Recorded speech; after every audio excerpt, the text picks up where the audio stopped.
तेलंगाना के मुख्यमंत्री रेवंत रेड्डी ने त्रिदंडी श्रीमन्नारायण रामानुजू चिन्ना जीयर स्वामी के शिष्टाचार मुलाकात की है। चिन्ना जीयर स्वामी ने मुख्यमंत्री के आवास में मुलाकात की। समता कुंभ 2024 में श्री रामानुजाचार्य ने 108 दिव्य देशों के दूसरे ब्राह्मण उत्सव के लिए सीएम को आमंत्रित किया है। वहीं चिन्ना जीयर स्वामी के इसके लिए निमंत्रण कार्ड उपलब्ध कराया है। चिन्ना जीयर स्वामी पहले पूर्व सीएम केसीआर के काफी करीब थे, लेकिन 1.5 साल बाद मीडिया में खबरें आई है कि दोनों के बीच दूरियां बढ़ गई है। अब वह सीएम रेवंत रेड्डी के आवास पर गए। रंगारेड्डी जिले के महेश्वरम में अपोलो माइक्रो सिस्टम लिमिटेड के तीसरे चरण के शुभारंभ के लिए भूमि पूजन किया गया है। भूमि पूजन में मुख्य अतिथि के रूप में तेलंगाना के आईटी मंत्री दुडीला श्रीधर बाबू शामिल हुए हैं और इसकी शुरुआत की है। वहीं 5 एकड़ जमीन पे शुरू होने वाली इस कंपनी को मामिडीपल्ली गांव की सीमांत क्षेत्र में आवंटित किया गया।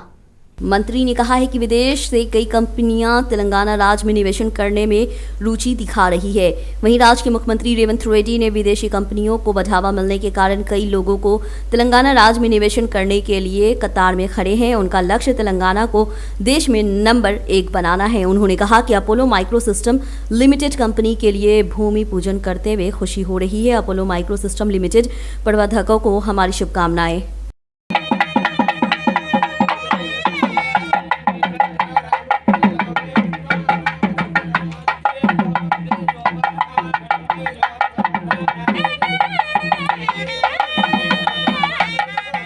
मंत्री कोमटिरेड्डी वेंकट रेड्डी ने कहा है कि राज्य में कांग्रेस सरकार शिक्षा और चिकित्सा में गरीबों को उच्च प्राथमिकता देगी। वहीं यूसुफगुड़ा में मंत्री कोमटिरेड्डी ने कोटाला विजय भास्कर रेड्डी इंडोर स्टेडियम में Mana American Telugu association festival for joy Shankar Nethralaya द्वारा आयोजित मुफ्त नेत्र शिविर का उद्घाटन किया।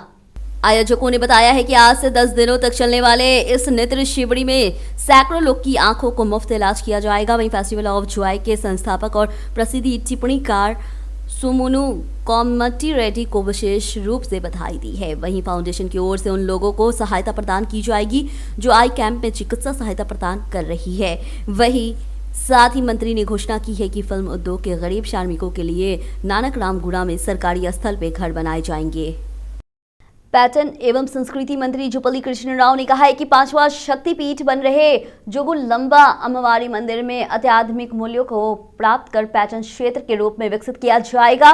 वहीं मंत्री जुपल्ली कृष्ण राव ने देवी जोगुलंबा के दर्शन किए और विशेष पूजा की। अधिकारियों और पुजारियों ने मंत्री जुपल्ली का स्वागत किया। मंत्री ने कहा है कि सीएम रेवंत रेड्डी ने नेतृत्व वाले कांग्रेस सरकार राज्य के जोगुलंबा मंदिर और कई प्राचीन मंदिरों के नवीनीकरण और बुनियादी ढांचे के निर्माण के लिए कड़ी मेहनत कर रही है और मंदिर पर्यटक को प्राथमिकता देगी। उन्होंने कहा कि केंद्र सरकार की प्रसाद योजना के तहत किए गए कुछ कार्य अभी भी लंबित है और उन्होंने जल्द से जल्द पूरा करने के लिए कदम उठाए जाएंगे। वहीं केंद्र सरकार ने श्रद्धालुओं की सुविधा के लिए किए गए विकास कार्यों में तेजी लाने का अनुरोध किया है। वहीं श्रद्धालुओं को सभी सुविधाएं मुहैया कराई जाएगी ताकि उन्हें किसी परेशानी का सामना नहीं करना पड़े।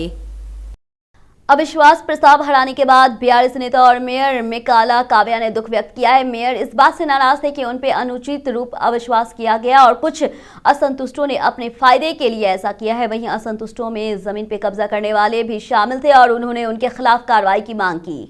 असंतुष्ट गुट ने मेरचुल मलकाजगिरी जिले में जवाहर नगर के मेयर मेकाला काव्या के खिलाफ अविश्वास प्रस्ताव पेश किया। जवाहर नगर के नगर निगम में मेयर सहित 28 पार्षद है, जबकि वोटिंग हुई तो 20 लोगों ने अविश्वास प्रस्ताव के पक्ष में वोट किया। ऐसा लगता है कि मेकाला काव्या के पक्ष में केवल 4 वोट ही मिलेंगे। बढ़ते अविश्वास के कारण मेयर काव्या निगम कार्यालय से बाहर चली गई है। इस बीच जल्द ही नया मेयर चुने जाने की संभावना जताई जा रही है।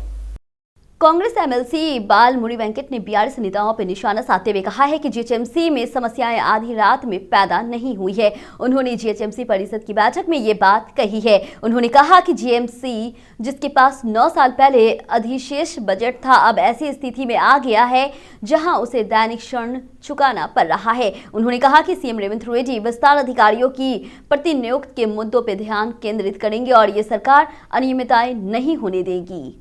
साथ ही बजट के मामले में कहा गया है कि पिछले 9 सालों में जीएचएमसी के तहत केवल 1176 करोड़ आवंटित किए गए हैं, लेकिन अब 1152 करोड़ आवंटित किए गए हैं। इसका जवाब देते हुए बालमुरी वेंकट ने कहा है कि बीआरएस विधायक को ये कहकर निकाला गया है कि 9 साल से कोई समस्या नहीं है। वहीं पिछले 2 महीनों से जो समस्या है उसके कारण उन्हें बजट के बारे में बात करनी पड़ी और स्ट्रीट लाइटें खराब हो गई है, अब क्षतिग्रस्त हो गया है। उन्होंने कहा कि जीएचएमसी की सभी समस्याओं का समाधान करेंगे और उनकी सरकार ईमानदारी से काम करेगी।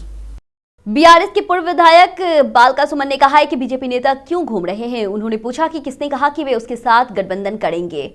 उन्होंने कहा कि ये लीक कर रहे हैं और ये निंदा कर रहे हैं। वहीं बालका सुमन ने कहा है कि हम एक धर्मनिरपेक्ष पार्टी हैं और हमारे नेता केसीआर एक धर्मनिरपेक्ष नेता है।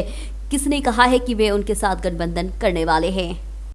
जीएचएमसी की आम सभा जो आखिरकार बन गई है, बजट बैठकों ने प्रमुख मुद्दों को सामने ला दिया है। वहीं नगर सेवकों ने पिछले 10 सालों में जीएचएमसी की आय में गिरावट पे चर्चा की। चर्चा का मुख्य विशेष ये था कि किस तरह से कुछ अधिकारियों ने तत्कालीन सरकारी अधिकारियों की मदद से विज्ञापन नीति के माध्यम से जीएचएमसी के खजाने को लूटा है। इस मुद्दे को उठाने वाले भाजपा पार्षद बांगा मधुसूदन रेड्डी के साथ परिषद की सभी पार्टियों की सहमति के बाद महापौर ने एक जांच समिति का आदेश दिया है। अधिक जानकारी हमारे ब्यूरो चीफ श्रीनिवास द्वारा प्रदान की जाएगी। बीजेपी तेलंगाना में चुनावी रणभेरी बजाने को तैयार है। पार्टी तेलंगाना की 17 सीटों पर बहुमत हासिल करने का लक्ष्य लेकर के लोगों के बीच आएगी। इसी क्रम में बीजेपी प्रदेश अध्यक्ष किशन रेड्डी ने चार मीनार भाग्यलक्ष्मी मंदिर में देवी की विशेष पूजा अर्चना करने के बाद बीजेपी विजय संकल्प यात्रा अभियान रथों की शुरुआत की। किशन रेड्डी ने कहा है कि वे आज से भारतीय जनता पार्टी की राज्य शाखा के तत्वाधान में विजय संकल्प यात्रा के नाम पर राज्य के सभी विधानसभा क्षेत्रों का दौरा करेंगे। वहीं विजय संकल्प यात्रा 20 फरवरी को शुरू होगी और 2 मार्च को समाप्त होगी। वहीं नरेंद्र मोदी के नेतृत्व में बीजेपी का केंद्र में तीसरी बार सत्ता में आना तय है। वहीं किशन रेड्डी ने आगामी केंद्र सरकार में तेलंगाना के लोगों की भागीदारी का आह्वान किया है। संसदीय चुनाव में लोगों के आशीर्वाद से उन्होंने संसदीय चुनाव में 4 सीट जीती। कुकटपल्ली विधायक माधव रामकृष्ण राव के जन्मदिन के मौके पर नेताओं और कार्यकर्ताओं ने अपने अपने विधानसभा क्षेत्र में भव्य जश्न का आयोजन किया गया है। वहीं केक काटा गया और आतिशबाजी कर जश्न धूमधाम से मनाया गया। बालानगर डिवीजन के नगर सेवक अबुला रविंद्र रेड्डी के नेतृत्व में नेताओं और कार्यकर्ताओं ने नगर सेवक के कार्यालय में एक विशाल केक काटा है। संभाग के बीआरएस पार्टी नेताओं और महिलाओं और कार्यकर्ताओं और कॉलोनी और बस्ती एसोसिएशन के सदस्यों ने भाग लिया और कार्यक्रम का सफल बनाया। बीआरएस एमएलसी कविता ने कहा है कि राज्य सरकार टीएसपीएससी में बदलाव के लिए एक मेमो लेकर आई है। 10 फरवरी को जियो नंबर 3 जारी किया जाएगा। उन्होंने कहा जियो नंबर 3 के साथ महिलाओं को मिलने वाला 33.3% आरक्षण खत्म हो रहा है। कविता ने कहा है कांग्रेस सरकार रोस्टर पॉइंट में आरक्षण को खत्म कर रही है। सरकार द्वारा रोस्टर पॉइंट आरक्षण रद्द किए जाने से बीसी एससी व एसटी महिला अभ्यर्थियों को परेशानी हो रही है। ऐसी संभावना है कि महिलाएं उम्मीदवारों की नौकरी चली जाएगी। वहीं रोस्टर प्रणाली हटाने से महिलाएं अभ्यर्थियों की नौकरियां पुरुषों से भरने की संभावना है। महिला अभ्यर्थियों को नौकरी मिलने की संभावना तभी है जब प्रत्येक विभाग में 16 या 20 नौकरियां हों। वहीं बदले हुए नियमों के मुताबिक मल्टी जोन 1 में ग्रुप 1 महिलाओं को सिर्फ 3 नौकरियां मिलेगी। श्रीलिंगमपल्ली कांग्रेस प्रभारी जगदीश्वर गौड़ ने कहा है कि कांग्रेस की सत्ता पर आने पर जाति जनगणना पर सर्वसम्मति से निर्णय लेने में उन्हें खुशी होगी। जैसे कि चुनाव से पहले कांग्रेस पार्टी की घोषणा पत्र में शामिल था। वहीं नलगंडला से श्रीलिंगमपल्ली कांग्रेस पार्टी कार्यालय में बीसी यूनाइटेड प्लेटफॉर्म के सदस्यों से मुलाकात की। मुख्यमंत्री रेवंत रेड्डी ने सर्वसम्मति से जाति जनगणना को मंजूरी देने के लिए कैबिनेट को धन्यवाद दिया है। उन्होंने कहा कि कांग्रेस पार्टी किसी के खिलाफ नहीं है। तेलंगाना कांग्रेस सरकार की इच्छा है कि सभी पार्टियों की राय ली जाए और कमजोर वर्ग को सामाजिक, राजनीतिक और रोजगार में बढ़ावा मिले। इस कार्यक्रम में वीरेंद्र गौड़, भेरी रामचंद्र यादव और आरके सायना, मोदीराज और अन्य ने भाग लिया। छत्रपति शिवाजी की जयंती के अवसर पर शहर में भव्य समारोह का आयोजन किया गया है। वहीं नगर सेविका समाला हेमा ने सीताफल मंडी के प्रभाग के वारसीगुड़ा में शिवाजी की प्रतिमा पे श्रद्धांजलि अर्पित की। इस मौके पे निगमायुक्त ने अपनी बात रखी है। निगमायुक्त ने कहा है कि भारतीय इतिहास में महान योद्धाओं में छत्रपति शिवाजी का नाम बेहद खास है। उन्होंने सुझाव दिया है कि आज के युवाओं को छत्रपति शिवाजी को प्रेरणा के रूप में लेना चाहिए और आगे बढ़ना चाहिए। उन्होंने कहा कि भारत माता की प्रिय संतान एक महान व्यक्ति थे जिन्होंने हिंदू धर्म को हिंदू दुनिया भर में फैलाया। मालोत नेहरू नायक ने तेलंगाना राज्य विद्या आयोग के सदस्यों के रूप में कार्यभार संभाल लिया है। इस अवसर पर ओयो छात्र बेरोजगार जेएसी अध्यक्ष और टीपीसीसी एसटी सेल के उपाध्यक्ष भीमराव नायक के नेतृत्व में छात्र नेताओं ने नेहरू नायक और एस सुधीर रेड्डी को बधाई दी।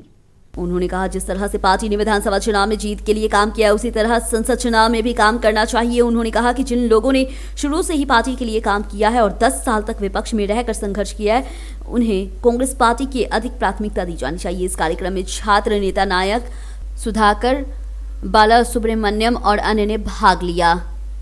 छत्रपति शिवाजी महाराज जयंती के मौके पे हैदराबाद शहर में बीजेपी नेताओं ने जश्न मनाया। इस मौके पे बीजेपी नेताओं ने चंदानगर में रैली की।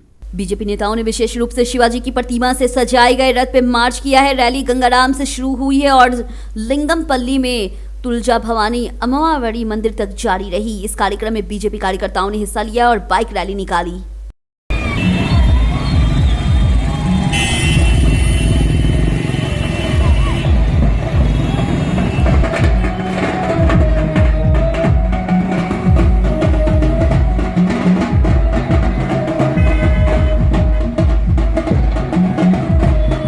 रघुनाथ फाउंडेशन के तत्वाधान में हैदराबाद सिद्दीकी नगर सरकारी स्कूल में निःशुल्क मेगा स्वास्थ्य शिविर का आयोजन किया गया है। इस मेगा स्वास्थ्य शिविर में सिद्दीकी नगर के लगभग 500 महिलाएं और बच्चे और बुजुर्गों ने इलाज कराया। फाउंडेशन के अध्यक्ष रघुनाथ यादव ने कहा है कि यदि अध्यंश भगवान हमें जीवन देते हैं तो चिकित्सा हमें पुनर्जन्म देते हैं। इस अवसर पे हॉलिस्टिक हॉस्पिटल के चेयरमैन DR रामचंद्र, अस्पताल के चिकित्सा विशेषज्ञों ने परीक्षण किया। यूसुफगुड़ा के एक युवक ने सिग्नल पे ड्यूटी पे तैनात ट्रैफिक पुलिस पे हमला किया है। बाइक रोकने के लिए कहने पे मोटर चालक ने SI अंजनियोलू पर चलाते हुए हमला किया। युवक ने चेतावनी दी है कि अगर मुझसे पंगा लिया या चालान लिखा तो तेरी नौकरी चली जाएगी। साथ ही कहा है कि वह बाइक में पेट्रोल डाल देगा और जला देगा। इसके बाद अंजनियोलू ने वाहन चालक के खिलाफ शिकायत की। पुलिस ने मामला दर्ज कर लिया है और जांच शुरू कर दी।